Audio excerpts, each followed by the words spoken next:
Hey everyone, welcome to Pop XP. And before the show starts, make sure to click that subscribe button and click the bell to get notifications when we go live and we upload awesome new content. And don't forget, if you can, make sure to share our stream on all your social media outlets. We appreciate it, and thanks for helping us grow the Pop XP channel.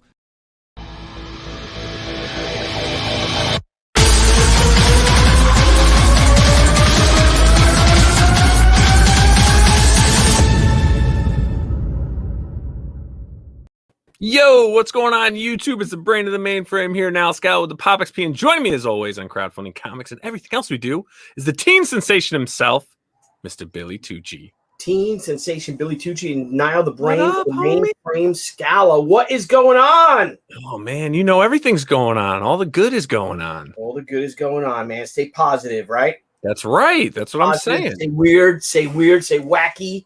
That's it. That's it. So you had, I got to talk to you real quick. So you had your first convention recently.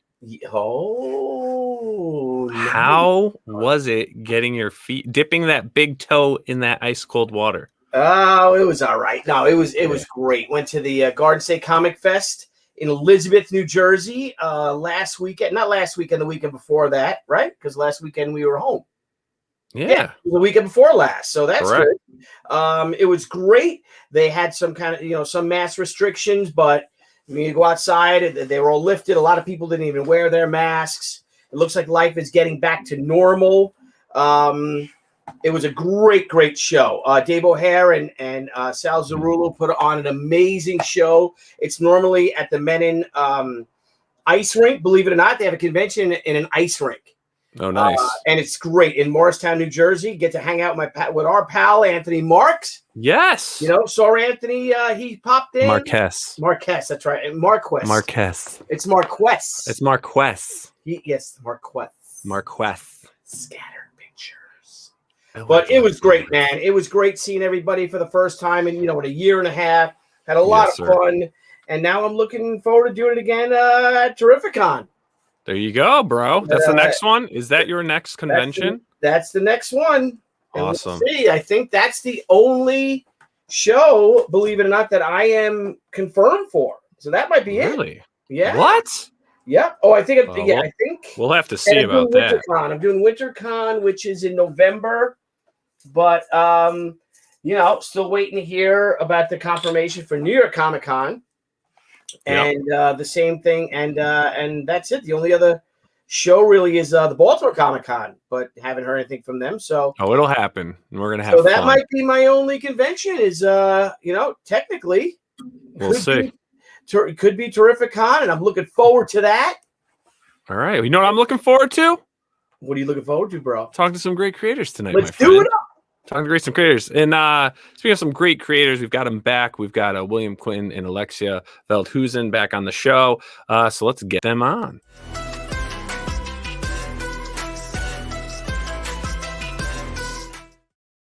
What is up, everyone? Hey, guys. Good to see you. Hello. I will to that intro, Alexia. I forgot you were coming on as well. I apologize. No worries. No worries. I have to be honest. I forgot it. William did mention it to me a couple weeks ago, and I didn't log it in my brain. I mean, come on now. We're a package deal by now. You should know. I know. This is a package deal. So it's going to just be a big picture of you, a tiny little picture of him, and whatever book is involved. There we go. So she's in almost every Sinopa book, actually. I think there's only 2 books she's not in. There you go. So welcome back. How has it been? You guys were at that same convention Billy was just talking about? Yeah, it was a little bit, which was fun. It was really, really cool. I had a great time. It's my second convention as a vendor, and we did pretty well. We kept really, really busy. Yeah, you were very excited. Yeah. I was there. There was some of my favorite all-time comic artists were there, so I nerded out a little bit. Right. Alexia's like an old soul. She's like, yeah, it was all right, I guess. Yeah, it was a good show. It was a good show. We we got to see some friends again. We got to see people we hadn't met before. Mm-hmm. We got to sell plenty of books, and just kind of spread the comic book love. I mean, it's been so long, and everybody I talked to was just like, "Oh, I'm so glad to be back doing conventions again." And I was like, I know, me too. So yeah, we introduced a lot of people to 47 Furious Tales to that con. That's for sure. Yeah. That's great. Did you do the whole 3 days? Yeah. Yes. Oh, you did? No, where do you guys where do you guys live? Well, I'm in Frankfort, Kentucky, and Oh, Alexia is in New Jersey. Yeah. that's right. So you drove all the way from Kentucky. Oh, yes. Wow. How long of a drive was that? A little over 12 hours. Oh, jeez. Scala. Wow. I literally drove from like 1 o'clock in the morning Thursday. We got there in the afternoon. We ate, and then we went over to the center and did setup. Wow. Yeah, we did that. I did that one time, my very first Heroes World. And we drove I don't know how, to get to North Carolina, around 12 hours or so, and then had to drive back. Driving it was kind of fun. Then driving back, it's like, yeah, never again. And then we drove to Pittsburgh. Like, oh, let's drive to Pittsburgh Comic Con, and that's like 12 hours. Like, yeah, never again. So I've flown. That's a lot. That's a lot, man. Yeah, I gotta start logging those miles. I've got to introduce people to the title. I gotta do it the old school way, I guess, because it's the way that I work best. Hey, that's the way to go. Pound the pavement. Pound the pavement. Get the word out. Old fashioned. Put the book in people's hands, and that's it. Just you can imagine you guys just like Sam packing up his car with like boxes and like the boxes that are right behind him, and he's just like. Did you drive by yourself? Yes. You did. Right. What'd you eat for lunch? Sorry, I know we're supposed to be talking about your comic, but I just find it. What did you eat for lunch? Yeah. Did you grab Arby's? What do you grab? No, I actually when I left at 1 o'clock in the morning, I swung by a Steak and Shake, and I got one of the worst, greasiest hamburgers I've had in like the last 10 years. And then I didn't want to eat again until I got to New Jersey. Wow. So awesome. Well, Alexa, you're still by like the Kubert School, right? You're in that area, the Dover area. Yeah. Yep. Awesome. Well, what brings you both here tonight? What have we got in store? Well, back in late 2019, when COVID was first blowing up in China, you guys might recall a lot of indie creators were getting kind of worried because a lot of guys print in China. We don't. We print in the United States, but a lot of people were getting worried about where the work was going to be, and then COVID moved stateside. And so we had an idea that I'd been mulling around to pull some artists together to do a collaboration to help, put some money in the artists' pockets. And this is what Dungeons and Dames is. It's a collaborative effort we've got 10 artists on the team on that. I'm doing, like the legal mumbo jumbo with the copyright and, the ISBNs, production, print, getting everyone paid, the whole nine. Publishing, and we are putting together this art collection of fantasy role-playing themed pinups. And so we've got folks who have done merfolk and tritons, angels, demons, different fairy-like creatures, and this whole host of these magnificent illustrations in a variety of different art styles. And of course, most of these folks probably all of these folks you could probably consider comic artists and or role-playing illustrators. So we're putting it together. We're getting it out. If you look at the actual tiers that we only have 3. We kept it really simple, super affordable. $25 in the United States gets you print copy, digital, and that includes shipping. And then we've got our retailer tier for the retailers who have been supporting us so well. And then a digital tier at $10 straight, and we just get this thing knocked out. Almost all the art's actually done. We've got one artist who is still coloring on his pieces. Alexia, where Alexia's been working on so many other projects. She's still finishing up hers. I'm just oh god, one project here, one project there. Sam, yep, and then everything else is that. Like I said, I keep her busy. But if you look back, I think you've actually been just completely a professional artist now for a little over a year, if I'm not mistaken, right, Lex? I mean, technically it should be longer if we started working together in 2017. Are you talking about full time? Full time, yeah. You've been doing art like full time. Ever since COVID, I lost my day job, and I that basically was a blessing in disguise, because now I had to make full-time freelance arting work. So trying to make sure that we keep keep people working, keep people paid, so our artists can be artists. Yep.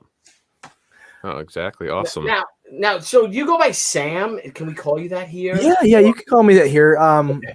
The Sorry, I don't know. Should we call you William? I don't know. WS. Sorry, I need to eliminate the confusion on that. The whole WS thing is for kind of just for the reason that if I put Sam Quinton on books, people think I'm joking because they think I'm referring to the prison. If I put William Quinton on there, there's another William Quinton who's a writer who's actually more famous than I am. And then there's my uncle, William, who works for the Department of Homeland Security. So it causes a little confusion. So WS became my pen name. And we just go from there. But yes, please call me Sam. It's okay. I just wanted to know. It's completely cool. It's what I prefer. To call you on the YouTube, on the TV. Yep. So okay. So Sam, so were you a Dungeons and Dragons kid that gave you this idea for the Dungeons and Dames? Are you a fantasy role? I am, yeah. Guy? I definitely am. In fact, my company, Snopa Publishing, we've put out several role-playing books. I actually just released the digital version of our latest adventure module, which went out to our Kickstarter backers, which is the third in the Tarot Adventure series. It's titled Death Comes to Glenfollow. I don't have it in print yet. We should have it in print by the end of the month. And still, you look backwards to see if you had a copy. Well, what I was looking back for, she's going to call me on everything. I have the cover art for that, and I've actually got those in print. And so that looks really cool. It's really wow. Hey, that's gorgeous. Fantastic work by Anthony Ojeda, who did also all the interior illustrations. And so I've gotten a little bit of feedback already. We just pushed that out Monday morning, and we got some feedback from the backers already. They're enjoying what they see, and that's always what you want to hear from your backers, And then when you get feedback that says, well, you can improve here, then you work on that and you improve on that. And we try to make things better with every book. Nice. So let's talk about it. So this book here is like a pinup book. Yep. So you're basically a pinup book of fantasy characters and things. And instead of going through and scrolling, I'm gonna just bring this up here, just so everyone knows. They literally just launched. Like, how long ago did you launch? About 3 hours ago. 3 hours ago. So this is a fresh, like right off the press campaign. 11 backers, 3 hours going, 27 days to go. So if you're sitting here watching it, please give it a share on all your social media, Facebook, Instagram, Twitter. Start pushing this out. Let them know that this pinup book is now live for funding. And Sam sent me some great stuff to post up. So instead of scrolling through the site, we'll actually start posting some stuff up here for you. Outstanding. We'll be happy to let you know who did what. Boom. Now, this particular piece was done by Alexia's dearest friend, so I'll let Alexia talk to this one. All right, this is done by my dear friend Ayşe Ulusinov. She is from Istanbul, Turkey, and she graduated a year after me from the Cuba School. And she just did a fantastic job on these pinups. This is a drow, if I'm saying that correctly. Drow elf, yep. What he said. That baby's got back. Let's be real. Yeah. Yeah, it looks great. She's done some fantastic pieces for this book. We love the thickness. Now, this we piece love the thickness. We do. We love the thickness. This particular piece was done by Kelsey Cohen, who's another graduate of the Kubert School. I know Anthony Marquez is going to be really thrilled to hear that. And she went with more of a fey forest creature vibe. With the feminine lines, and she did a lot of non-human creatures with hers. She's also got won't spoil it too bad. One of the other things she did was a really interesting mermaid, and just some really provocative pieces with these rich, vibrant, kind of anime-esque colors to them. Yeah, definitely. All right, then we got this one here, and this is from Lotus Blair. Lotus Blair is a very talented artist here in Kentucky. I actually came into contact with Lotus by accident. A dear friend of mine married a lady who had a son who was a friend of hers. So it's like, the whole 7 stages of Kevin Bacon thing. And he said, hey, you should check out her work. She's a great artist. And anyone who's ever made books, and as soon as you have someone saying, yeah, you should check this out, they're a great artist, you feel those grains of salt just start tickling. And so he pulled up her her page and I started looking. I'm like, yeah, I definitely want to work with her. So she's done another piece, a couple other pieces for me in the past, including one that we were giving away to small children at Garden State for, the little kids who maybe didn't find anything for there. They left with either posters or prints of one of her pieces, which was a celestial cat that she did for one of our Dungeons and Dragons books. It's really kid safe and really beautiful little piece. My daughter has it hanging on her wall in her bedroom, actually. Oh, nice. And did she and all your artists, are they coloring their pieces as well? Yes. With the exception of we have a gentleman who we're going to show off, and he's not coloring his because he is actually fully colorblind. But his grayscale work I find to be, I'm not an artist, so you guys will probably have different opinions, but I think his grayscale work is absolutely just phenomenal. I love these artists coming out of the Kubert School, like your friend Alexia, that can do all that. Yep. They're teaching all that. Did they teach you too? Computer coloring and all? That's really great. Good job for, you think of it back in the day, it was just a cartooning school for the most part, storytelling, draftsmanship, and now it's expanded so much. And I mean, you could do your whole book as a graduate. They've upgraded so much over the past couple of years. Ever since Anthony Marquez took it over, they expanded it and just made it so much better. Like it came to a point where I was just like, damn, I kind of wish I could go back now. I like that they're having writers writers giving tutorials and things like that about storytelling and scripting. That's really great. They do skill courses now, I call it, which I think he's going to use that term now. And they've broadened out the portfolio reviews too. Yeah. So you'll get people from big publishers, people from smaller press agencies, and then even like Kickstarter creators like me.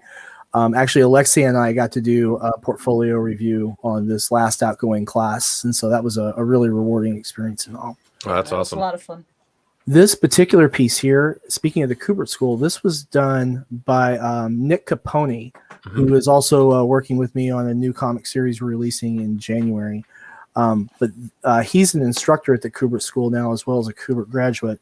He's a co-creator with the project that he and I are releasing, which is Reign of Ages in January. He's also the co-creator with Christian Martinez on a property called Sinister Sisters. That's Reign of Ages promo card. That's the Farrah Fawcett homage that we did for our promo cards we handed out for Garden State. We actually handed out about 600 of those. And between all of the cards that we handed out for that and then 47 Furious Tales, Dungeons and Dames, we handed out about 1,400 promotional cards at that con. I had that poster. I did on my wall. I did too. I had it in my my locker at school. I had the poster, and there was the other one I liked better. Was she was like in blue jean shirt and blue jeans, and she looked prettier. I thought I liked Focus. Sorry. Well, Farrah. It's Farrah Fawcett. How can you focus? Yeah, man. Focus. All right, Nile. All right. We're on time constraints, people. Yes. All right. This is my buddy Paul Walcott. He's also a fellow QB. Him and I were in the same class. He's an amazing manga artist. So he brought a little manga, a little Asian aesthetic to the usually high fantasy illustrations. So, but I think he did a great job with these. Yeah, this one looks awesome. Yeah, that is. Yeah. This one's really cool too. I like this one here. Yeah. Creepy. And Rebecca Coulthart, who has a style all her own. She brought her own comic cartoony vibe to each of her pieces. Her color choices are always really provocative. She's done a lot of RPG work for me in the past as well.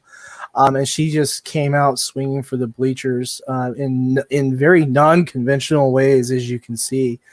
And each artist really just had reign to be themselves with this. The only restrictions we had were very minimal to kind of keep it like a 1950s, what can we show kind of feel to it, or more importantly for today's age, what can we show on YouTube without getting people, demonetized. Very generous of you. And then you didn't send me a solo one of this. We're going to pop back over to boom. Oh yeah, Alexia. Yep. This is Bella Rosa. Nice. She's a dwarf smithy. A very the naked dwarf smithy. That's right. There you go.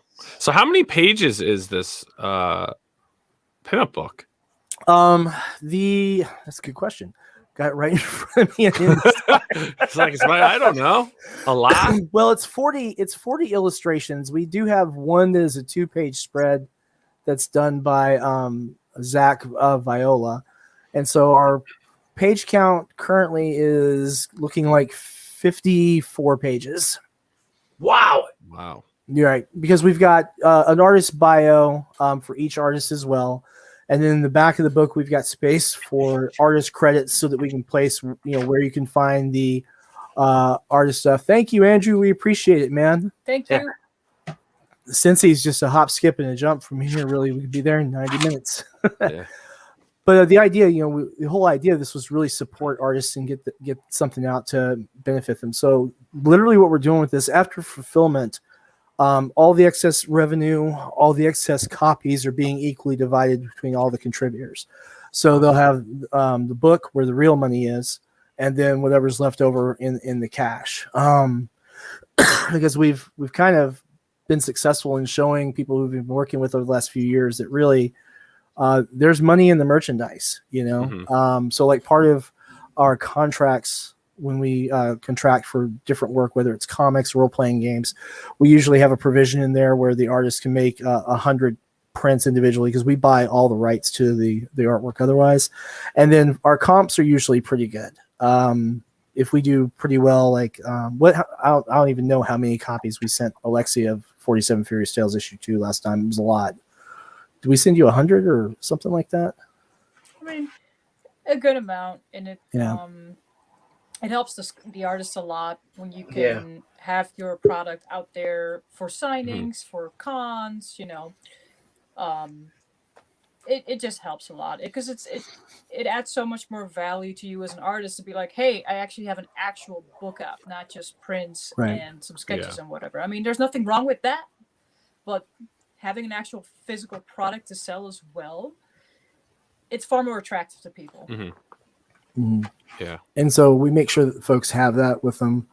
And you guys have felt the quality we put into the books as far as what we do with the paper choices that we make and things like that. And so when we send an artist 100 prints because we just had a run, or we send them 100 copies of the book because we had another run done, or what have you, then figure 100 comics is $400 to $500 worth of bonus on top of everything else.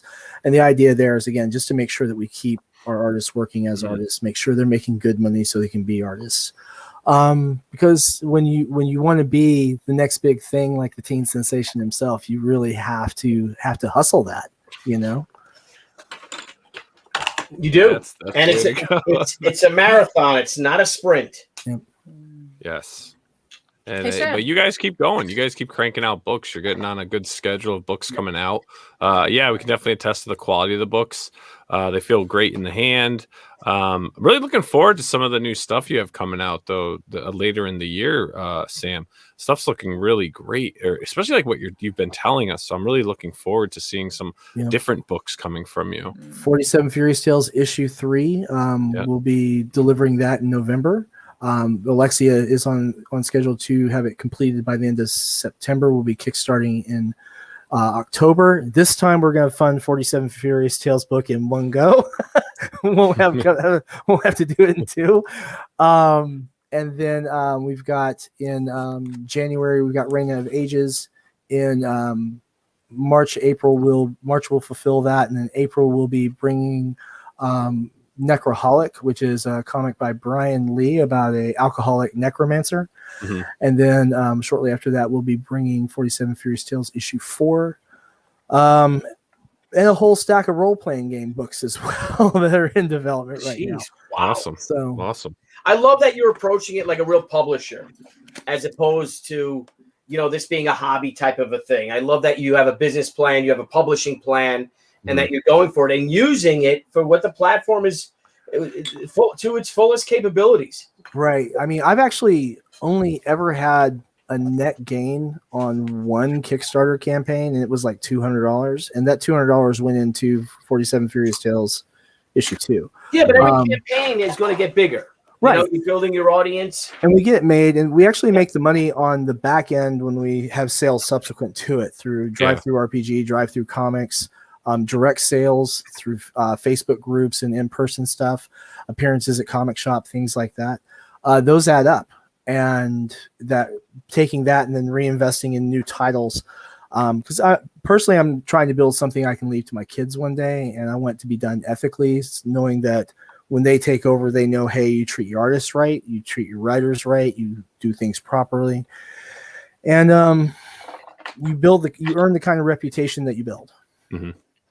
That's true, and you guys are building a great reputation. And really, man, I appreciate you bringing this to our attention, coming up, and then letting us have you guys on for your launch day, which is great. So again, everyone out there that's watching this live right now or is going to be watching it recorded later, please head on over to Kickstarter, check out Dungeons and Dames Fantasy TTRPG pinup art book, and share it on your social media, your Facebook, Instagram, Twitter. If you're a streamer, reach out to Sam, reach out to Alexia, invite them on to talk, show off what they're doing. They have other books that they're still selling. They have new books in production, and they currently have this book in funding. So again, guys, thanks so much for coming on. It's always great having you guys on. And a great passion too, and you could see it by them at their booth too. I love it. I love the passion, you know, and that you believe in your work. I think it's great. We need more people like you guys. Yeah, I'm really very fortunate to work with some great folks. Alexia has been wonderful.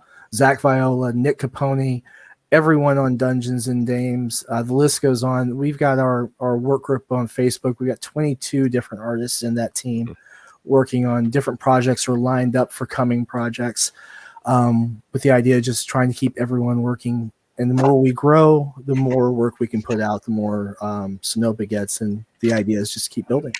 Awesome. And for those of you who don't have 47 Furious Tales, we are still in demand on Indiegogo. There you go. Get issues 1 and 2. Your choice of the available covers on issue 2, and we ship those the very next business day after you pledge. Awesome. Yes, so it's like Amazon, just order on demand and you get your books out. Here you go. It's it's Quinton Prime. There you it's go. Quinton Prime, yeah. Quinton Prime. We had an order on Saturday. I shipped it on Monday. He got it this morning. Perfect. And we'll get you guys on too. We've got some other cool topic and discussion shows that we're planning, which you'd probably be good for. So, I'd love to see it. Yeah. So thanks again for coming on. Good luck with the campaign. If you reach back out to me when you're towards near the end, if you want, we'll try to do another push. For definitely. some backers. All right. Thanks, Niles. Thanks, Billy. All right, guys. Have a great night. Alexia, great seeing you. Likewise. William, thank you so much. All right, we'll see you guys. Bye, guys.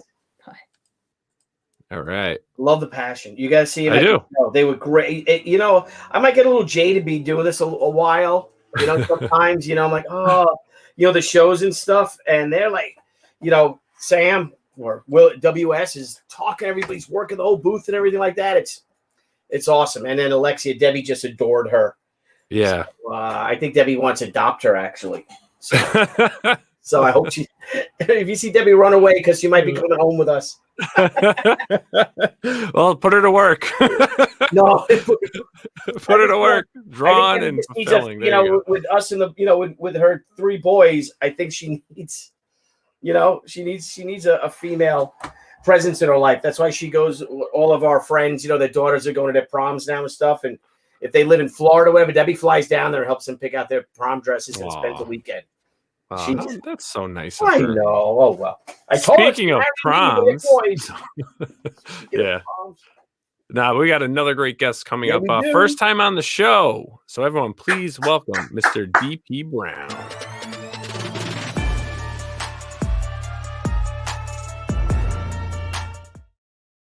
Yo, what's up, sir? What's going on with you guys? I'm in the house. I'm finally here.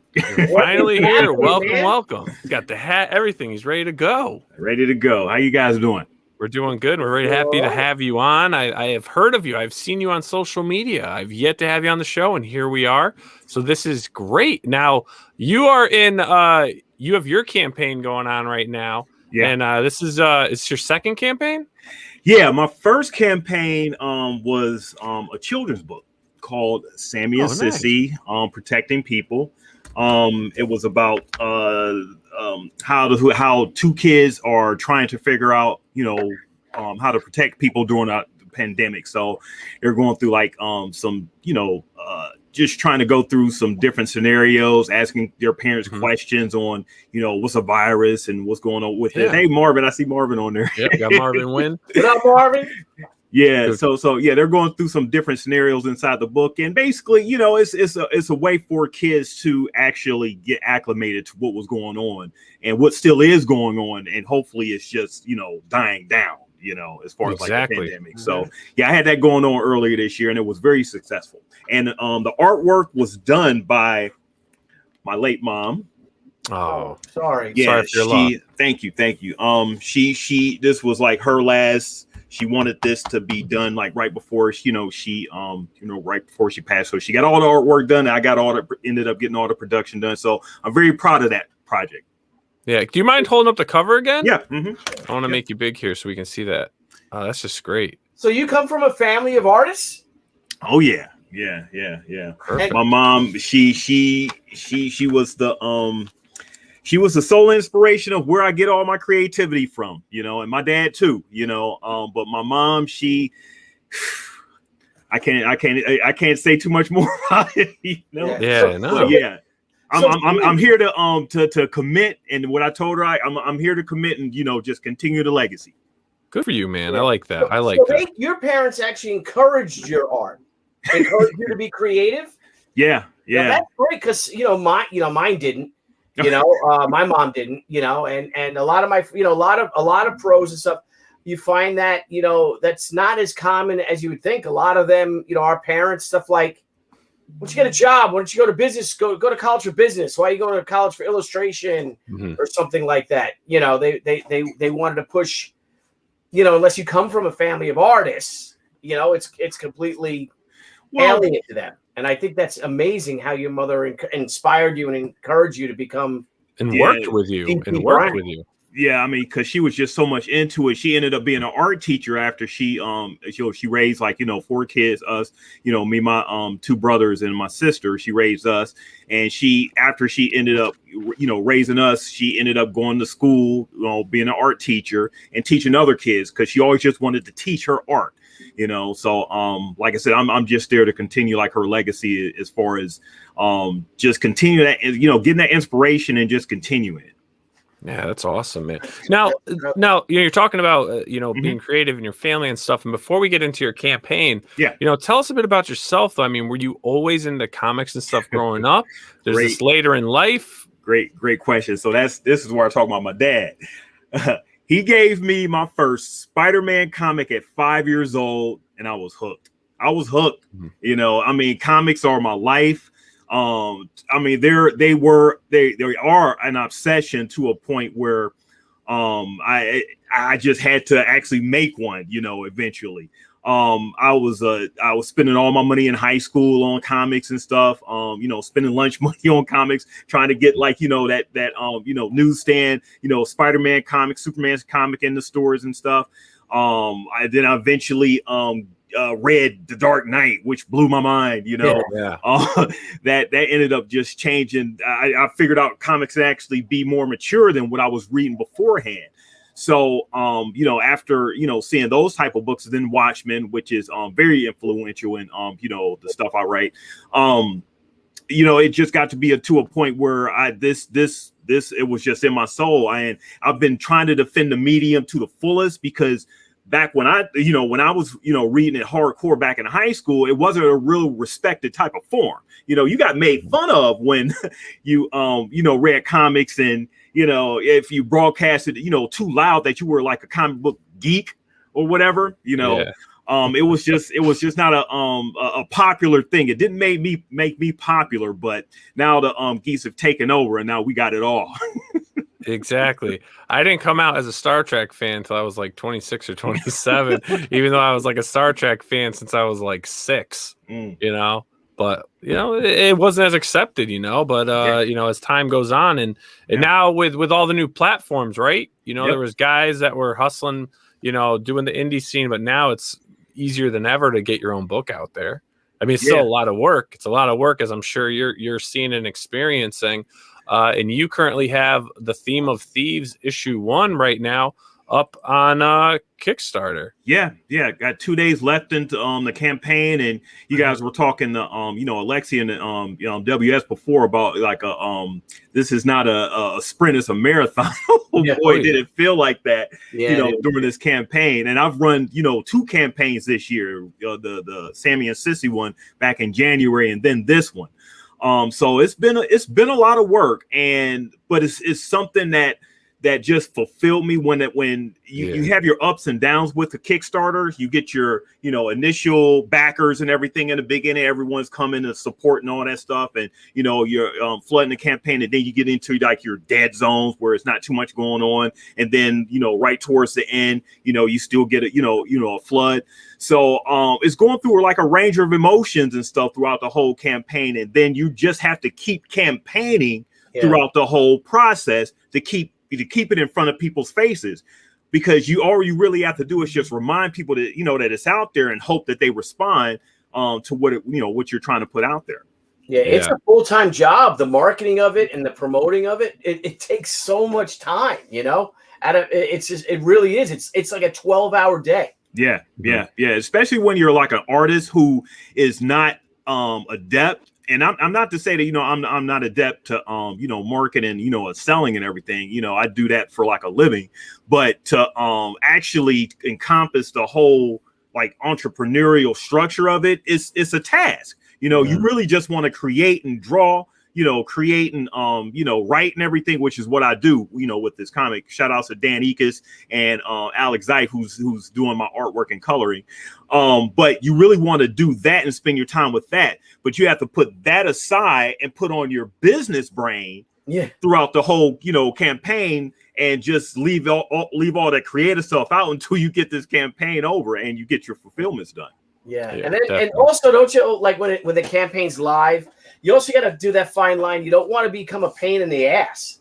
You know what I mean? You ask them for help, for their support, and everyone does it. But then you got to keep it in front of them so they share it. But you don't want to be annoying. It's a fine line to do that. And I'm a part of the Comics Launch Pro group and everything, and that's led by like Tyler James. So you guys probably heard of him. He's did like a really great course on putting your stuff out there and not being afraid to be annoying, because at the end of the day, if you don't, and then they come back and say, well, I didn't even know you had anything going on. Well, wow, I've been putting this stuff up, all the time. So it's like how advertisers do. They spend enough money on advertisements and hope that people respond to those advertisements. You don't watch a commercial and, well, I guess sometimes you do. Why are they playing this commercial all the time? But it's there to put that brand in, brand in front of your face to make you remember. So if you happen upon, a store and want McDonald's or whatever, you're thinking about McDonald's. Okay, I might as well go get it.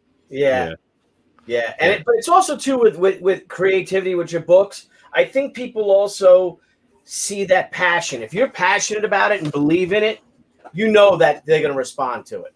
As opposed, because I think people right now, I mean, everything's on the internet. I think people can really see through if someone's just doing something for money or whatever, just for the money, or trying to get a film deal. They want to make a movie. That's the only reason why they're doing this, because they hope it's a property that becomes a movie, as opposed to someone who just really loves the idea. You can definitely feel the vibe, even when doing interviews. You can tell where people's intentions and stuff are, and that's why I actually really like when people do their videos. When you do a campaign, you should really do a video and talk to people.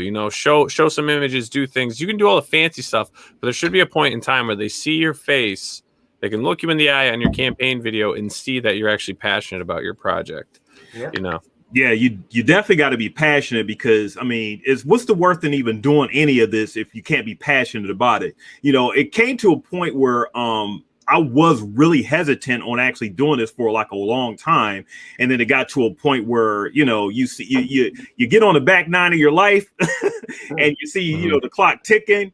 And you're like, okay, I'm going to go ahead and do this, because if I don't, then at the end of the day, I'm going to regret it. If I don't want to live too long to a point where I start regretting things that I didn't do. So that's my purpose in doing this, and I've invested a lot of money into it. The Kickstarter goal that I had is just the actual finishing up the printing and the production of it. I'm like, I put like 60 to 70% of my own finances into doing this. So I'm obligated to get something out of it, and it's not just money. I want to get this story out because it's been something that's been on my mind for like a long time. The story's about like three people who actually travel through time to try to solve the mystery of why people are disappearing in present day. And I came up with it about like a few years ago, where I was just sitting around, just looking at my family and stuff. And I was just thinking, like, what if all of a sudden one of them disappears, just blinks out in existence? It just, what if something like that happens, and then the leftovers came on. I was like, oh man, they took my idea. So, but I just started to think about it more. I was like, I could still be real creative about it. And you guys are showing the pages, so I'm glad you're doing that. But yeah, I've expanded on a concept where is like people have random disappearances in my world that's been happening for like about a couple hundred years, and I wanted to examine like the trauma and like the societal outcomes of what that would how that would affect the society with like religion, how it would affect like individuals' families, how it will affect politics, how it will affect like races and everything, just overall society, just as far as that part. Plus, I wanted to tell a great sci-fi time travel adventure, because I'm really into Quantum Leap. I love that show from like the 80s and everything. Oh yeah. So my inspirations was that. And I love Lost. Damon Lindelof, he does such great, mystery box stuff. So I'm very influential as far as that. And then I'm a big Wire fan, The Wire, HBO, The Wire. So I incorporated like, a lot of those elements in, the theme of Thieves. Yeah. So basically that's that in a nutshell. Mm-hmm. That's awesome, man. I like that concept. I'm just going through some of the pages. I mean, you got some great art, some great interiors. How many pages is this comic going to be? So I started off at 36. It's probably going to end up being a little bit more than 36 because I still have some back end artwork that I want to actually post. So it might end up being like 40 pages at the most for this first issue. So it could be like I guess you would call like what they used to call double size. Yeah. But yeah, that's how much the how many pages is going to end up being. Nice. That's awesome. Let's take a look at your campaign video. Yeah.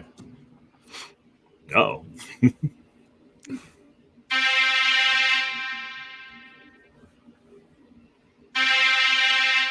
Oops.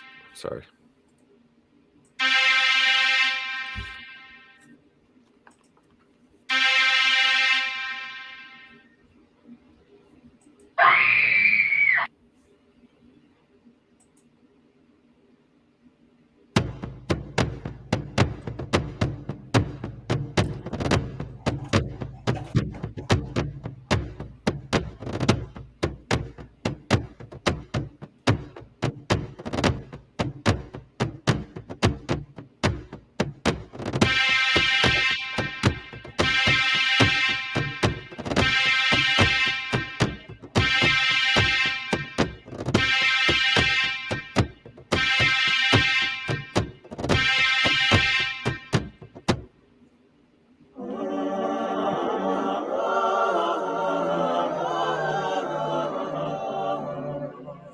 My name is DP Brown, and I'm the creator and the writer of The Theme of Thieves.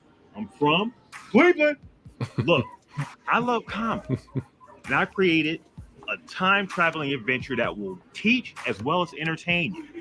I created this series because I wanted to highlight the best and worst parts of history from the average person's perspective in a creative way. So my mom said, if God blessed you with a creative spirit and a talent, you have an obligation to share it with the world in a creative way. Here I am. Once I'm done with the Kickstarter, I intend to finish creating the first issue, do a small print run of the book. I also intend to use funds for creating merchandise or just t-shirts that goes within the pledges. We're 75% complete, and I'm also looking to raise at least $1,000 to print and finish creation costs for the book. I want to thank everyone in advance who made it this far in the video, because this train is moving. You're about to jump on the ride. My last Kickstarter was a really great success. It was a children's book that I created with my mom. And I'm highly confident that this comic book for adults will be just as successful with your pledge. Here's what I need you guys to do. Go to the story section in this Kickstarter. There's a preview link to my comic. If you like what you see, make sure that you come back here and make the pledge.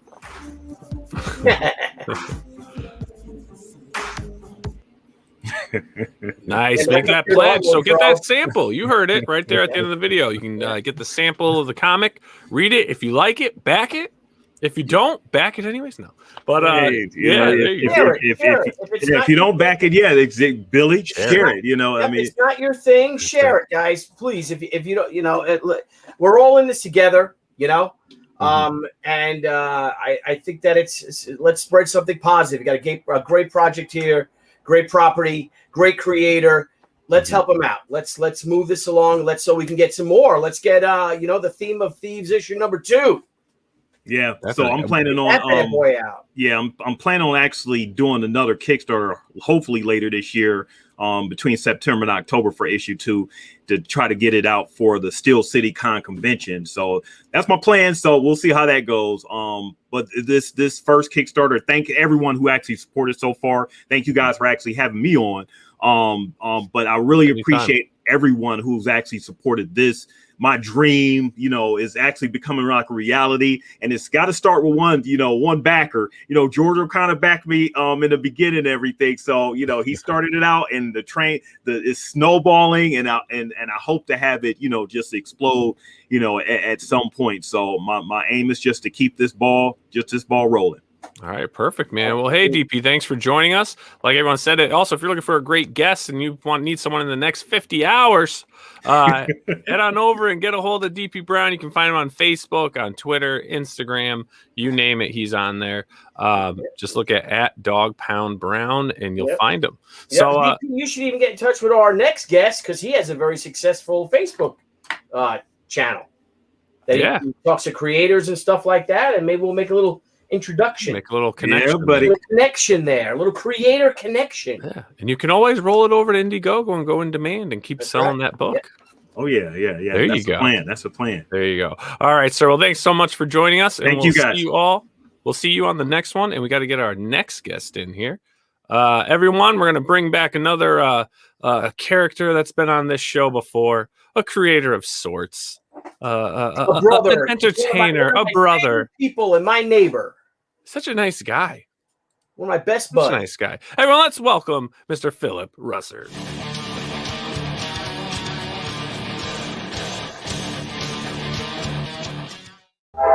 Hey, Phil.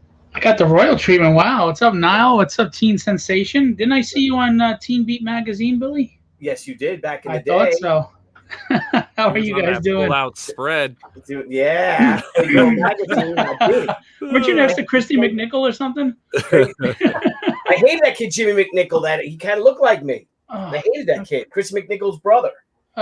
He was like a jackass. Scala, I love the intros, but I think we need better music. I like more intense. Bow to the bang, boogie to the boogie. This isn't like WWE Raw, man. We're not doing like wrestling intro. You have to. What you have to do, Billy, is you look at the books, right? You look at the books, and I look at those books. And I'm like, what do these books sound like to me? And then I'm like, I can't find anything for Phil's book, so I just. So if you had Steph Wilson on, it would be walkabout. Wow. It will be. It'd be like pimp music if Steph Wilson's on. Phil Russert, though, that like I said, which you gotta have a little Bee Gees tragedy. Yeah, exactly. Just don't make me laugh. I have 2 cracked ribs. 2 cracked ribs from what? Yeah, I got 2 cracked ribs and a concussion the other day. My daughter, I was teaching her how to ride, and she cut the wheel under me, and I was going to land on my 7-year-old, 223 pounds, and I shifted my weight, and I slammed my head hard and busted my ribs. So, oh, man. But she's learning how to ride. Yeah, that's good. Well, I hope you have a speedy recovery. Yeah, I'm fine. Just don't make me laugh. Well, then get off the show now. Yeah, really. All right, so we got you here. So you are in your last 22 hours of tragedy. Yes. Tragedy. Thanks for having me on like this, by the way, guys. I appreciate it. Yeah, dude, you're approaching 10 grand. You're gonna hit that. You're gonna hit 10 grand on this bad boy. I hope High so. figures, man. I hope so. I do hope so, and I am honestly. I thought I'd be sweating to the end. So, to everybody that's pledged and shared and commented and liked and just given me encouraging words, I cannot thank you enough. Awesome. Well, what I'm going to do is I'm going to play the campaign video for everyone first, Sure. and then we'll get into it. The video is done by Andy Lee, and my wife, Stephanie, is the female voice. Raphael Tavares Jr. is the Barry White kind of Morgan Freeman narrator, and I'm the boring guy at the end. All right.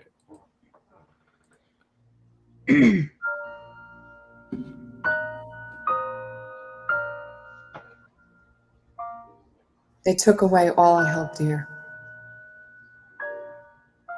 They stole my life from me and made me their weapon.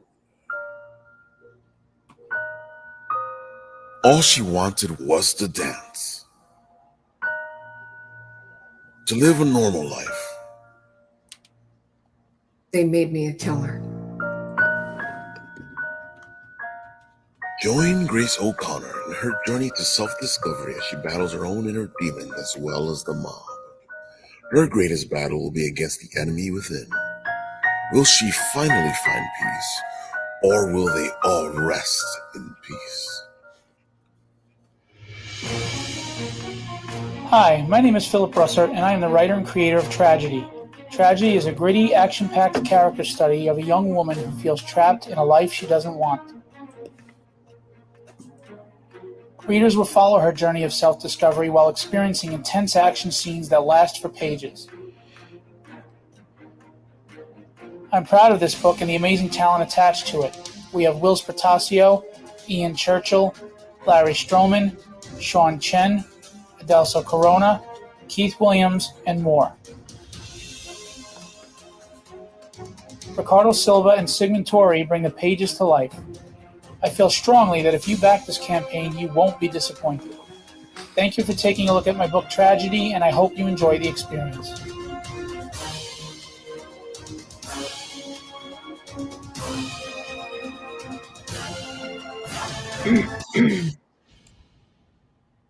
Logo came out great. Yeah. Yeah, Robert Powers and his wife, Maura Marie. Yeah, that's awesome, man.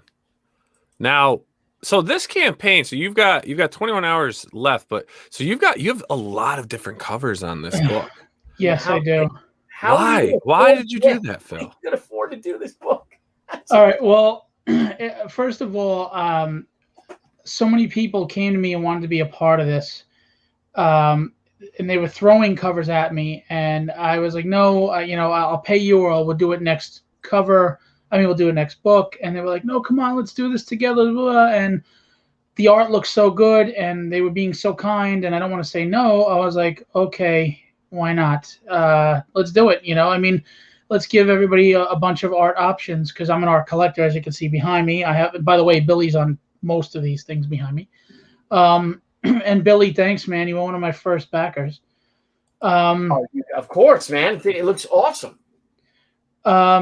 So I just love art. I love variety. Some people Chance Wolf, who inked Todd McFarlane and Spawn, he just threw me a cover, and he said it inspired him to draw, the character, and it was gorgeous. He was like, use it if you want to use it as a cover. And I was like, well, I have a lot of covers, but he's like, well, go ahead, use it. And I'm like, well, let me pay you. And he's like, no, don't worry about it. And I fought with him, and he said, just give me some comps, and the cover looks unbelievable. So, And just for the record, it is read the book before you decide that it's not original, is all I would say, because there's a ton of Aquamans and there's a ton of Superman archetypes. It's not the character so much as how it's written, is what I would say. So to anybody who has an opinion, read it first. That would be the best thing to do.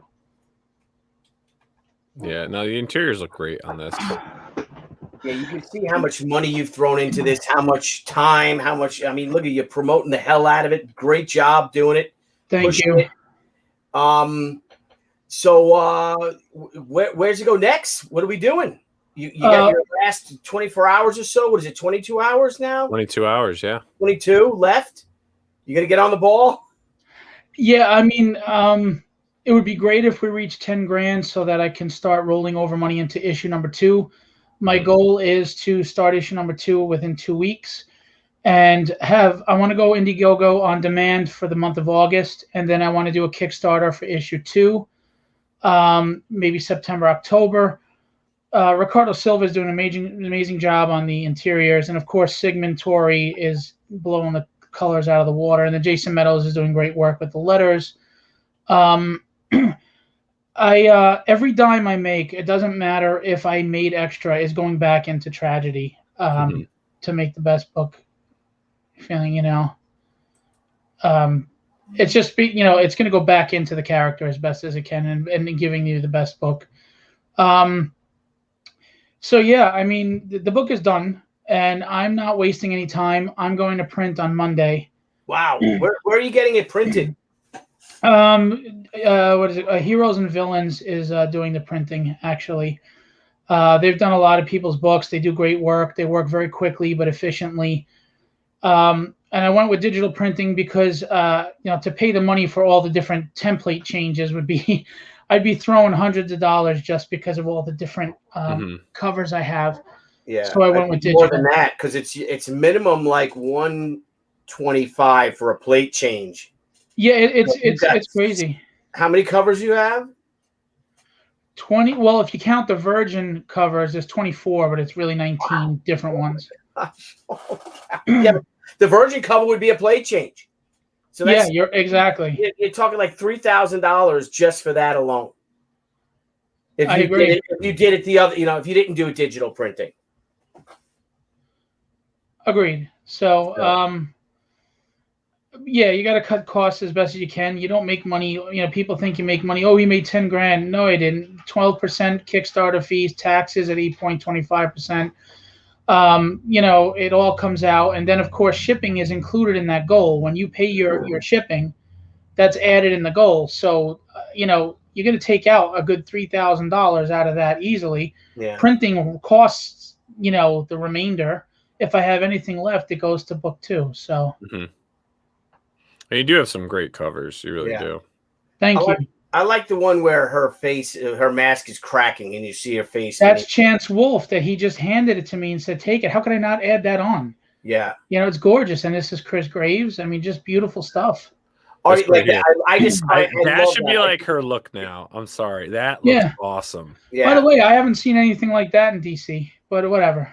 But I love it. I love this. I think you should even consider going forward with this almost like that. Now, shows part of the tragedy too is that her mask is cracked. Half of it is showing. You see half of her face. Here's the irony: is Chance didn't even read the script, and she does crack her mask in the first issue. It does happen, and he didn't even know. And I just thought it was so fitting. It was so cool. So it's cool. I dealt with an artist today that pissed me off. I'm not going to get into it. So I'm kind of getting tired of people and their attitudes and their clownship. So I'm trying to ignore the chat. Anyway. Welcome to Making Comics. Yeah, really. I know. Everybody's please. Opinions are like a-holes. Everybody has one and most of them stink. Anyway. Billy's been a great supporter. I appreciate it. I think Billy and I share the love for strong female protagonists. And, obviously she is an inspiration to a lot of people that you can make strong female protagonists and have a successful book on your own without the help of the big guns. So, kudos to you, Billy. No, well, there's a lot. I could say the same to another 50 people that inspired me.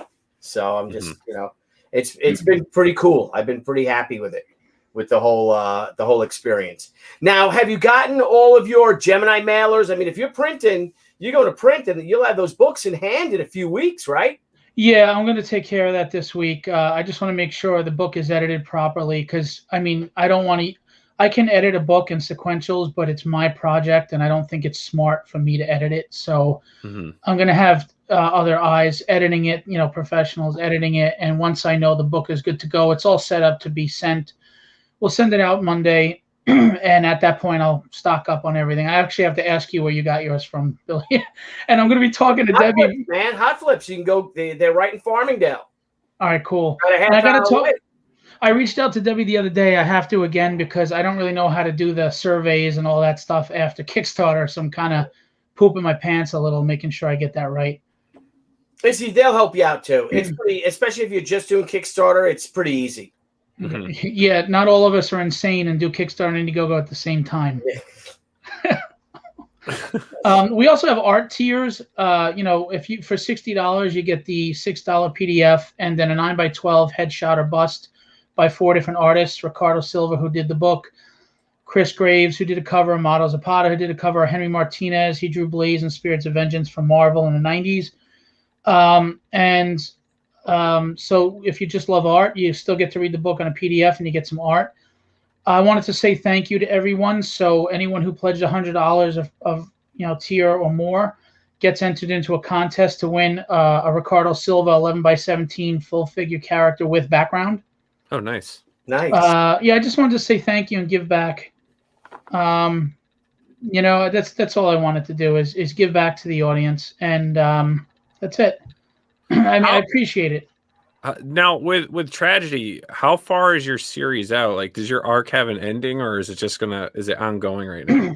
Well, I know what the ending is going to be. That was set from the start, but I have 16 issues written, and right now I have enough stories to go to 50 issues, so it's an ongoing as of now. But when I feel that I don't have anything to write anymore and it's just going to be fluff, I mean, even if the book ever becomes really successful, I'll end it because I hate boring exposition, and my book doesn't have any.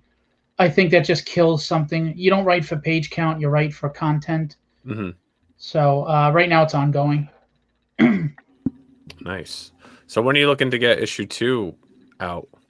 Well, like I said, I'm going to start in like 2 weeks with Ricardo, getting that going. Sigmund is lightning fast but efficient with his colors, and the letterer is just awesome.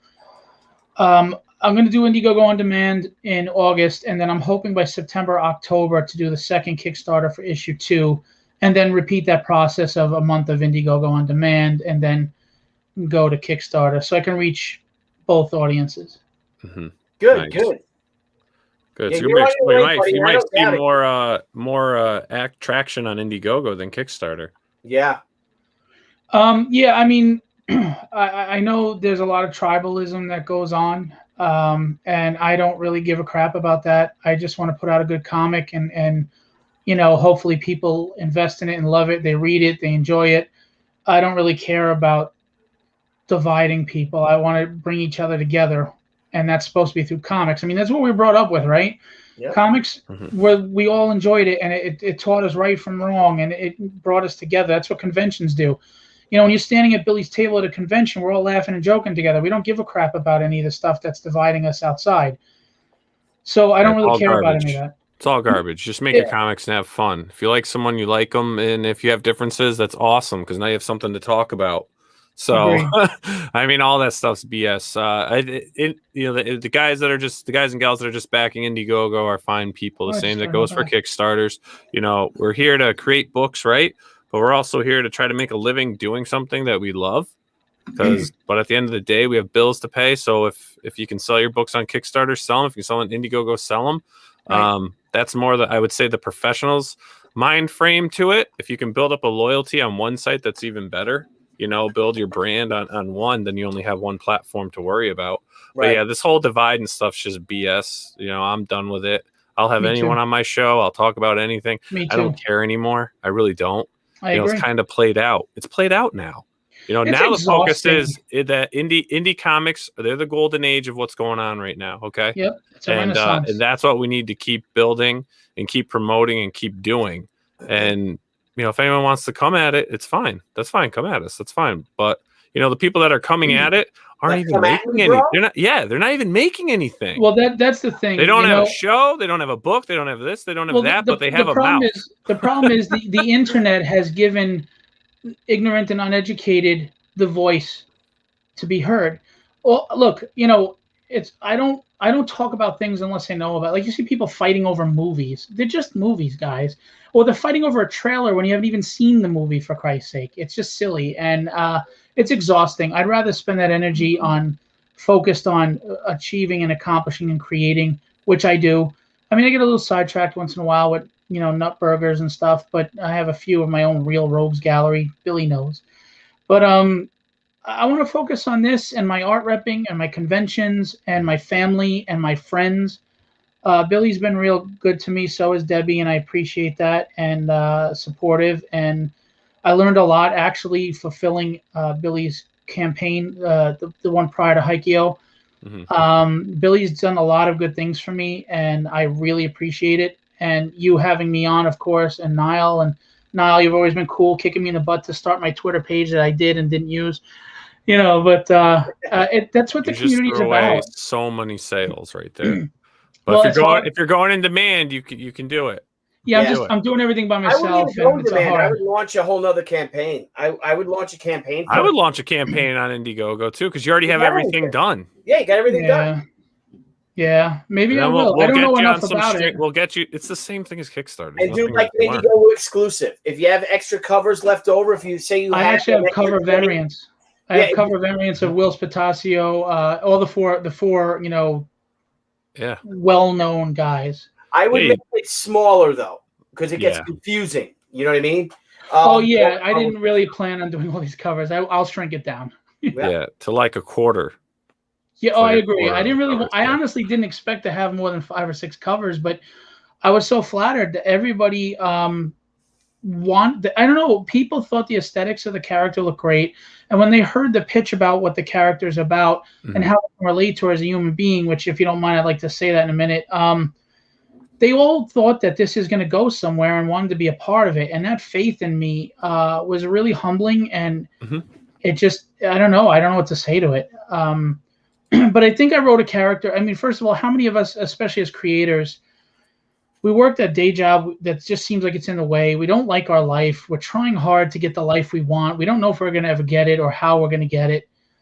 And, that's part of what she goes through. But she's like every woman I've ever met. Have you ever met a woman that understood how strong they were, how confident they were, how brave they were, how strong they were?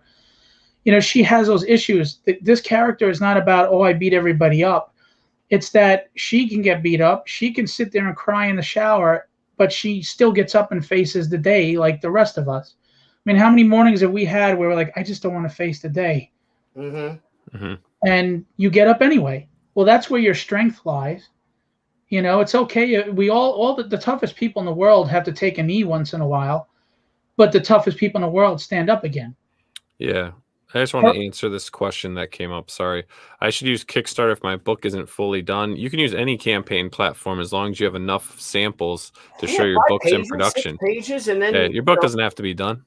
Right. Indiegogo is better, especially if your book isn't done, because you can continue selling your book while you work on it. Kickstarter doesn't let you do that unless you go through another third party, which then costs more percentages and other things. Right. So that's personally why I like Indiegogo better in that regard.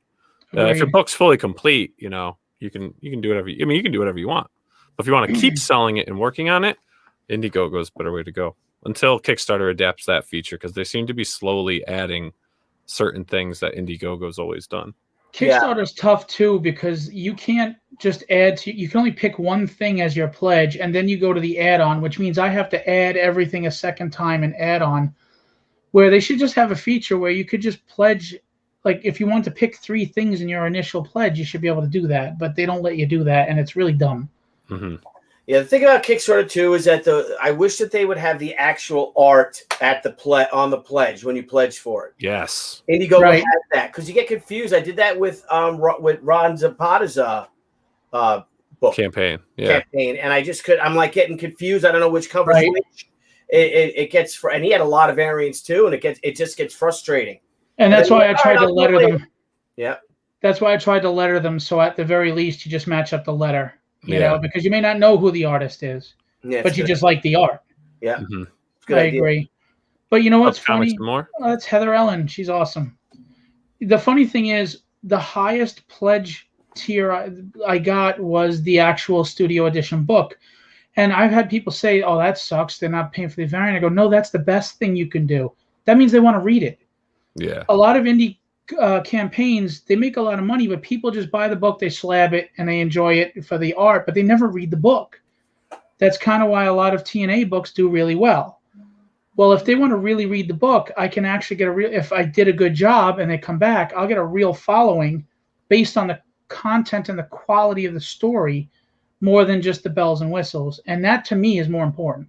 Well, I actually disagree. I find more of the indie comic backers that are backing crowdfunded books are reading them.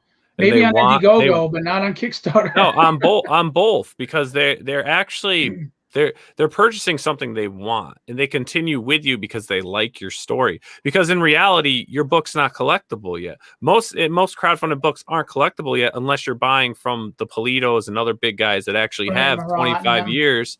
Even Marat's, somewhat collectible and stuff. She stuff's collectible if you want it, because you're going back, almost 30 years of a character. So even though Billy's 25. Thank you. Yeah, right. Yeah, because he'll be young forever. But that's a good thing, because that means they are reading your book. So when they're coming back to you, because they actually want more of your story. Well, I would be happy for them to come back. That's for sure. Yes, but you'll see, because reviews will start coming out once the books start releasing. If you fulfill quickly, that's only going to help grow your platform, and just explore the other platforms and explore all the different fans out there, and that's what it sounds like you're going to be doing. Yeah, listen, I just want to get the book out there and hope people enjoy it, and I want it in as many hands as possible. And if I'm not here to make any statements in life, and I wouldn't be changing anybody's mind anyway, so just put out a good book and bring people together through that, and let's have a good time. Are you going to try to get this in any local comic shops and stuff after print? Actually, I'm going to be in all the local comic shops and more. They're already going to take the book. I have comic book dealers that are going to be taking books. It's going to be sold a lot of places. Awesome. Retail. Good. And at conventions like my own. Yep. Now, are you going to hit other conventions as a creator? I know you produce your own conventions, but...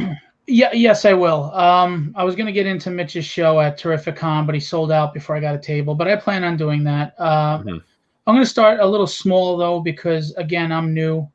And, it's great to have these superstar dreams, but we have to be grounded in reality. So like CradleCon and EternalCon and some locals, I'll start there, try to get a little buzz in my area here, and then you expand out as you go. But I will be in comic stores in Jersey, in all 5 boroughs. And I'm working on Pennsylvania and Connecticut. Mm-hmm. Yeah, that's it. Stay local. Get a nice nucleus. Get a nice fan base going. Use social media. Use your Twitter. Yeah. You keep doing your Facebook. Your live streams. Got it, but you always got to put before each show. Push your books. You know what the trick is? Go on Instagram, right, and make your initial post on Instagram, and then check it off so that it posts to Facebook and Twitter and all that stuff.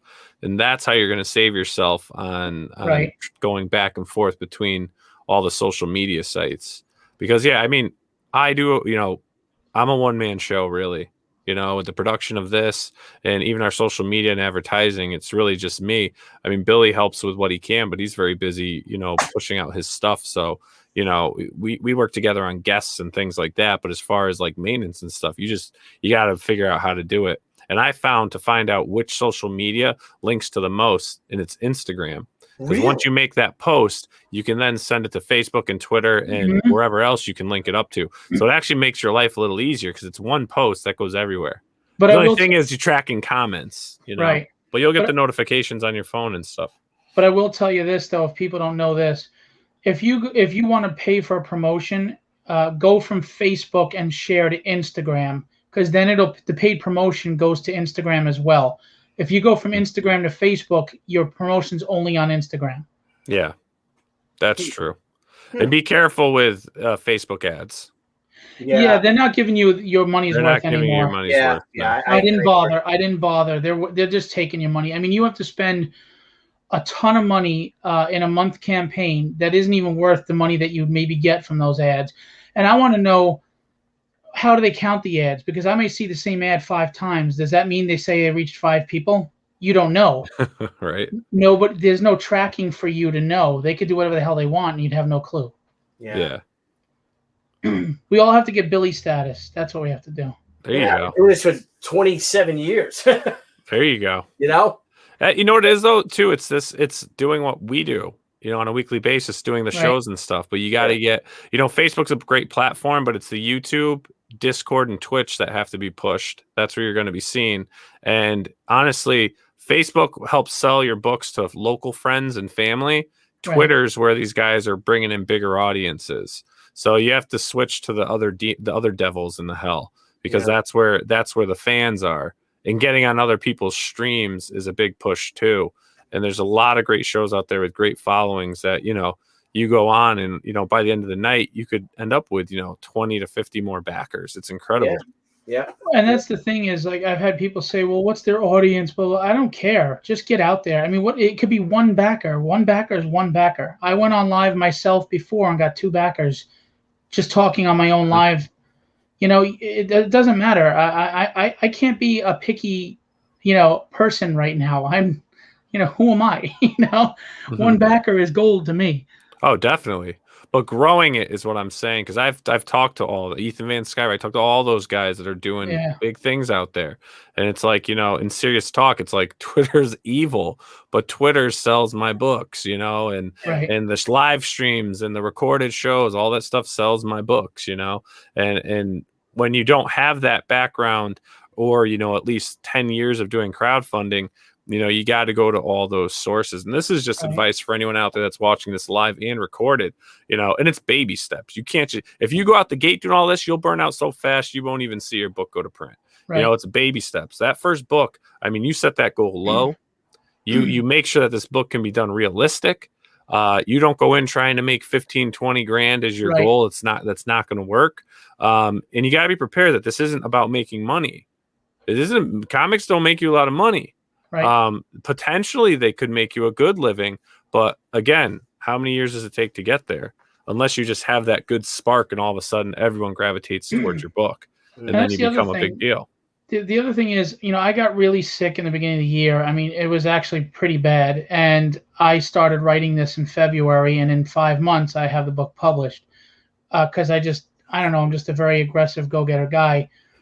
But people think that I just popped up out of nowhere on the scene. But I've been around for 4 or 5 years now in the industry, you know, networking and building myself up and doing what I have to do. I didn't just, oh, hey, guys, I'm here. I mean, I'm not a 20-year veteran or 30-year veteran, but I've been putting my time in. You know, I've been here 4 or 5 years. This isn't overnight. I had someone say to me, oh, you're lucky you've got all these followers and this and that. I mean, I worked my ass off. I kill myself. I get like 3 hours of sleep. I kill myself, you know, and Billy knows how hard I work. So this wasn't just handed to me, but I am surprised I have 204 backers on my very first campaign. That's awesome. You're doing great. I am so grateful to them, every single one of them. And then there's people that just donated. You know, Meredith Finch just donated, Billy. She just great. And there's about 10 people that just said, take the money and good luck on your project. I mean, when you get that kind of love and support, not only does it tell me I must be doing, you know, I'm doing something right, and I'm grateful to them. And I know this sounds corny, but the whole point is, this was a dream of mine, and I grew up in an era where, you know, we didn't have all this crowdfunding and all that, so you never thought you could make a comic. And I have 2 little girls, and they have the writing on the wall about follow your dreams, and to me that's a bunch of horse crap unless you show them. So this project is showing my daughters that if you really want something and you really love it, go bust your butt and bleed for it, and you can get it. And now I get to show them that. Nice. You know, I get to show my daughters, you know, life is what you make of it. You can whine and cry, it's everybody's fault, or you can get your butt up and do something about it. And now I can show them that. And when those pages come to me from the book, the original pages that I'm getting from Ricardo, I'm never selling them. That is my evidence to my daughters. Go grab life with both hands, and you'll be just fine. As long as you don't expect them to hand it to you, you go grab it. And that means a lot to me. And everyone that backed helps me bring that lesson to my daughters. Yeah. Cheers to that, man. Yeah, here. Yeah, and on that note, everyone, Yeah. make sure to get out there, check out the books, check out the pages, check out all the different covers. A lot of passion went into this book. This is Phil's first campaign. It looks amazing. You can read the sample pages. The script is good in the sample pages as well. It makes you want more. How many pages is the first issue again? 30 issues of story. 30 pages. 30 pages of story. Yeah, 30 pages of story. Sorry, yeah, and then I have some, like my daughter's art in the back and stuff like that. But it's 30 pages of story. All right, awesome. So everyone, check out Tragedy if you haven't backed it already. As you can see, I'm a backer at the top here. Billy's a backer. I know a lot of people that back this book. We're all excited to see it, check it out. So head over there. And the same thing, if you like it, back it. If you can't back it this go around, then make sure to just help share it. Again, we're supporting our indie brothers and sisters out there, doing what they want to do and following their dreams and killing that passion. So, make sure to share on all your social media. And again, if you want to ever have Phil on, reach out to him. He's very accessible on Facebook. Just look up Phil Russert. He's right there. And, invite him on your streams. I mean, you can have all these creators we have on. We like to get them on while their campaigns are going. Help push and advertise what people are doing. But you can always have these creators on just to chat. Because their books are still there. There's other ways they're going to be selling them. They may have in-demand services that we don't know about through other backer programs and support programs, or maybe even rolling over to Indiegogo. But yeah, man, good luck with everything. I think you'll grab a few more backers before this ends in 21 hours. Are you going to be doing your closeout stream? Actually, I probably will. I mean, you should. I had a 6-hour launch stream. Well, then you got to have an 8-hour close stream. Yeah, really. Have an hour-long one, 2 hours. I'm starting to get tired. I'm working 2 full-time jobs again while I'm doing this. And my ribs are killing me. I'm tired. But yes, I'm gonna do a closeout stream. And guys, thanks for backing and thanks for having me on and all the support you do for all the indie scene and just thanks for being, good friends to me. I appreciate it. Yeah, you got TJ James though. I don't think you know TJ James. I know him through Facebook, and he's always been very kind and supportive. That's gonna be trouble. So I don't know if TJ's planning on going up to Terrificon this year. Oh, he is. He is. Oh boy, yeah. Scala, you gotta go. Well, I welcome meeting him face to face because anytime I've interacted with him on Facebook, he's been really kind and supportive to me, and I appreciate it. Well, Phil, if you have the time, I know you're not setting up a Terrificon, but you should go. You should attend it. Oh, I'm going as a fan. Yeah, go and talk to other creators and things like other self-publishers, other indie guys. Yeah. Get to know everyone. Get in that, and I'll introduce you to people that I know. Mm-hmm. A lot of people are going there, and you know how great that show. I'll introduce you to people Billy knows too. It's fine. You just gotta get a couple in you. Yeah, and we'll introduce. Here's TJ James is here. Oh hell yeah! Oh hell yes! That's trouble though. And Jim O'Reilly says, "I'm always available for streams and dinner." There you go. Actually, Billy, I got to tell you, check out Jim O'Reilly's work. He's a really solid artist and a really great guy. You should check out his work if you ever get time. All right. Yeah, take a look. He won't disappoint. Yeah, send us a link, Jim O'Reilly. Where's Jim O'Reilly? Jiminy Cricket's Jim O'Reilly. And then maybe we'll take you out to dinner. I don't know. Do you know why he does those 3 O's? Because the O'Reilly auto parts. You remember that? Oh yeah, they still do it. That's their jingle. That's why he does that. Yeah. O'Reilly. Yeah. Parts. Yeah, that's right. They do that. Yeah. Oh, yeah, they do. Yep, here we go. Look at it. See, you're right. Networks, man. We got it. Network. We're all in this together, man. That's right. This is the time. You want to have these big giant corporations that screw over creators. Hey, go. Or do you want to go with a personal boutique publisher like that's what we consider ourselves, and just specialize in a few books a year, and a lot of fun, and to give support directly, right? Yeah, if you're a fan, they want your books. Just go straight to the creator and the team that's doing it. Why go through anyone else? Just give it straight to the creators. By the way, as you can see, Jim is very humble to the point of he doesn't know how to market himself. That's why I have to mention it for you, because if you listen to him, you'll never take a look at his work, but he's good. Jim, stop hurting yourself with silly comments. And if I may address something on my end, we have Nicholas Gear. When does the omnibus bus ship, Billy? We're looking for the omnibus. Friday we launch our pre-launch page on Indiegogo and Kickstarter. There's 2 different exclusive. Oh, I'm all over that. And that's 464 pages. I'm going to send all those files to Mindy Lopkin. She's going to put it together next week, the whole book. So our book will be all done before we launch it. So we're looking at June 30th. I think that's the day we're launching. Is that going to include Return of the Warrior and Haikyuu, or is that just the original? No, this is just the first 16 issues of She and Tomoe. Cool. So we've got about 75 or I don't know how many issues of She we put out. So we're looking at probably 4 or 5 omnibuses we'll be doing. This is just volume 1. I'm all over that. And then when we get the Crusade Comics hockey jersey, dude, I've been putting together the Tucci Trooper hockey jersey online. It's black and white. And I think that's kind of cool. Black, white, maybe black, white, and red will do it. But have the Tucci Trooper logo and the numbers and all, and be cool. So sweet. All right. Well, hey everyone, thanks for joining us again for Crowdfunding Comics. As always, it's been great having all these creators on. Good luck to you all. It was great talking with DB Brown, Phil Russert here, Alexia, and Sam with all their books. So everyone, now all the links are in the description of the show. If you want to head over and share those on your social media, or head over there to just take a deeper look into these campaigns and hopefully back them and refer them for backing.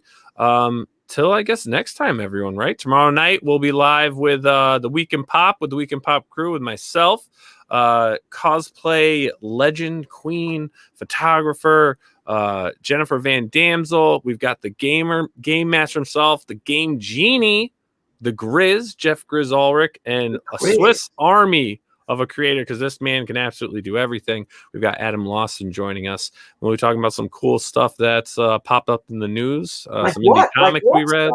Like what? Well, we're gonna do some reviews. I'm not a fan of anime, and they're trying to get me to appreciate it. So I did watch one on Netflix that I actually enjoyed. It's called Eden. So I'm gonna be talking my thoughts on that. It's a Netflix original. There's an awesome Filipino comic, Komik, as they call them, called Tressie, which is really dark and cool. It's like a paranormal type book, kind of like I would put it in the catalog of Hellboy. But and if you look at the original pages, they're so haunting that after I watched the cartoon, I researched it. I bought the first volume of the trade paperback because I want those illustrations. They're very inspiring to me. Just dark and haunting, and I love it. You guys are it's Tresse, Tressie, and then we're gonna talk a little Loki. We did watch Loki, so we're gonna bring that up. So then we got some comic books, Ultra Mega. We read. We're gonna talk about what do we have? Rodents. I actually have the agenda right here. Galactic Rodents of Mayhem. We've had those guys on, but now the book's out, and it's being distributed by Scout Comics. So they're now going through Scout Comics, which we're actually working on a show with them. And then The Many Deaths of Layla Starr, we'll be discussing that comic. Grizz is going to go through some things that happened at E3, some cool games and stuff. Grizz is going to give us our indie video game pick of the week, which will be cool. So we'll check that out. Jen's going to show us stuff that's in her sack. She does that every time because she doesn't want to do unboxings on her own channel. So she has this big sack. And Jen the marsupial. Yeah. And she pulls out shit she buys. So it's a fun time. It's different. It's just a hangout night. We chat. We encourage the audience to join us in their thoughts and reviews of things. It's just a good time. It's just getting away from, comics directly. But obviously we have that. And there's also, you'll be on Professionals. No, I won't. You're not going to be on Professionals tomorrow night. Next week. Got a big fight with them. Whoa. Professionals are breaking up. Oh, let everybody know damn. that. No. Man, I got playoffs, man. The Islanders. Islanders, man. Semifinals, man, against Tampa Bay Lightning. Sorry, guys. I got hockey. And then somebody asked a question. Let me see. Robert Frank wants to know, when is Black Fury fulfilling? Miss Fury, I don't know. I'm just the writer of that book. I'm not the publisher. It's not my campaign. I just wrote it. But it's looking fantastic. So hopefully it's soon. But it will be the next few months, I'm sure. But the book looks amazing, and I'm so proud of it. Gorgeous. And I can't wait for you all to read it. Just can't. And Dale Stewart is my enemy for the week. Tampa. On that note, Phil Russert, what is this? Come on. He's kind of cute dude, though. Look at him right there, huh? He looks like my mother-in-law. Cosplay for she? Yeah, there's cosplay out there. Yeah, we have I got a cosplay for she image. If I can show that, Nile, real quick. Why don't you? Okay, let's see where it is. Let's see where. Maybe it's in the Crusade brand. If Maybe. I do that, we're gonna lose the Pop Expo. Oh, see, I lost that. Sorry, Scala. What? What'd you lose? I lost a little. What are you touching? What are you touching stuff for? Look, the little Pop XP thing disappeared. Get out of what? Oh, you changed the brand. That's what I changed the brand because that's where Joni Bros's cosplay cover is. Joni Brosa. Yes, and by Bruce Dwayne did an amazing job on it. So Lovely. but there you go. Thank you. There we go. Perfect. And we're ending soon too. Oh, Phil's still here. Hey, Phil, how you doing? Yeah, sorry, Phil. What are you doing? No, it's your show. Good. I'm grateful. I'm good. You better be freaking grateful, you son of a bitch. Yeah. No ego here. I'm a hot-headed Irishman, but no ego. We had our metal editions after much delays. The metal editions are arriving Monday, and those and the jewel editions are really the only things that have to be fulfilled, it looks like. We've had so many problems with these metal editions, I can't even tell you. Ugh, but so many. I don't know. You know, they got to look good. They got, everything's got to be especially that's our premiere book. Yes. Scott, if little things are, if the print quality isn't top notch, paramount. That's it. Rip them up, burn them, start over. There you go. Yep, but finally we're getting them out. So our fulfillment for Haikyo will be done next week. Until I finish, I just owe 2 more commissions. And when I'm done with the commissions, so give me 2 weeks or so, and we'll be done with that. Nice. So I know you didn't. It's on to the omnibus. Then it's on to the omnibus, baby. And Sakura. Then it's on to the third installment. Yeah, she's Sakura. Of the She Returns saga. Yes, we already got. It's that book launches in September, I guess, and we've already got 11 pages done. So that book will be completely done too. That's my goal from here on in, Phil, is to have all the Crusade comic books completed before we even launch. Nice. That's just colored, lettered, everything. John Brolia has 2 issues of Zombie Sama done already. He has 2 issues done? 2 issues. Yeah. Zombie Sama 2, Dorm of the Dead, which is the follow-up to Zombie Sama 1, obviously. Yeah. We've got Mindy Lopkin, I think. I think she lettered of the 52 pages. She's lettered 41 of them, and I believe that Paul Little has colored 46 pages of that already. Wow! What? So that book will be out the end of the year, or if we're launching, it depends. Either the end of the year or in 2022. Gotcha. Well, nice. I'm getting them done. Awesome. All right, gentlemen. When's the Ego coming out, Scala? I don't know. Less shows, man. How about 1 Pop XP show a week? So you can. I don't know. 4 nights a week. It's so hard to do that. We have so many cool things lined up. I've got all these show ideas. Okay. And all right. We'll see. We'll see what happens. There's been some personnel changes here. We've got some really creative people on the team now. We'll see. We'll see. What is it? It's June. The goal is actually, because it's still on the board, is for October. All right. I'm liking that. I'm liking the sound of that. Is for October. Rocktober. We're going to call it Medtober. Medtober? That's stupid. Go to bed. Go to bed. Carbon-tober. Go to bed. All right, Jeez Louise. I want to go to bed anyway. All right, everyone. Have a great night. We'll see you all tomorrow. If you want to tune in for the weekend pop, we had a good time. There's my buddies right there. We'll be chatting. And everyone have a good one. Phil, thanks again. And we'll talk to you all later. Have a good one. Okay, buddy. Night. Night, everyone. Hey everyone. Thank you for joining us on Pop XP. If you haven't already, make sure to click that subscribe button and also click the bell for notifications when we go live and we upload some awesome new content. Also, don't forget to head on over to Twitter and follow us at the Pop XP and over on Instagram at the Pop XP. Thanks again, everyone, and we'll see you soon.